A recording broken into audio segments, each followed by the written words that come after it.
অসংখ্য আমরা শিক্ষার্থীকে দেখেছি যারা পরীক্ষায় খারাপ করেছে রেজাল্ট, কিন্তু পরের বার তার ব্যাচে সবচেয়ে বেস্ট আউটপুট সে দিয়েছে। এসএসসি ও দাখিল পরীক্ষায় অকৃতকার্য হয়ে হতাশায় থাকা শিক্ষার্থীদের পাশে দাঁড়ানোর ঘোষণা দিয়েছে বাংলাদেশ ইসলামী ছাত্র শিবির। এ লক্ষ্যে বিশেষ হেল্প কেয়ার ও ক্যারিয়ার কাউন্সেলিং সেশন আয়োজনের কথা জানিয়েছে সংগঠনটি। 10 আগস্ট এসএসসি ও সমমান পরীক্ষার ফল প্রকাশের পর এক বার্তায় এই উদ্যোগের কথা জানায় ছাত্র শিবির। সংগঠনটি বলছে, পরীক্ষায় অকৃতকার্য হওয়ার পর অনেক শিক্ষার্থী হতাশ হয়ে পড়াশোনা ছেড়ে দেওয়ার কথা ভাবতে পারে, আবার কেউ কেউ তীব্র মানসিক চাপে আত্মহননের মতো চিন্তাও করতে পারে।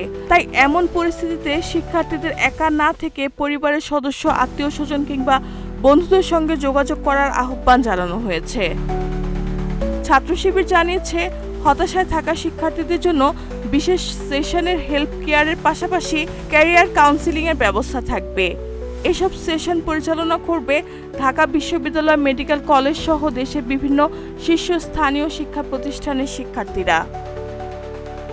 সংগঠনটির পক্ষ থেকে বলা হয়েছে, একটি পরীক্ষার ফলাফল কখনোই একজন শিক্ষার্থীর পুরো ভবিষ্যৎ নির্ধারণ করে না। তাই ব্যর্থতায় ভেঙে না পড়ে নতুন করে নিজের লক্ষ্য ঠিক করে এগিয়ে যাওয়ার পরামর্শ দেওয়া হয়েছে। এই উদ্যোগে অংশ নিতে আগ্রহী শিক্ষার্থীদের কমেন্টে দেওয়া গুগল ফর্ম পূরণ করে নির্ধারিত গ্রুপে যুক্ত হওয়ার আহ্বান জানিয়েছে ছাত্র শিবির। গ্রুপে যুক্ত হওয়ার পর পরবর্তী দিক নির্দেশনা দেওয়া হবে বলেও জানিয়েছে সংগঠনটি।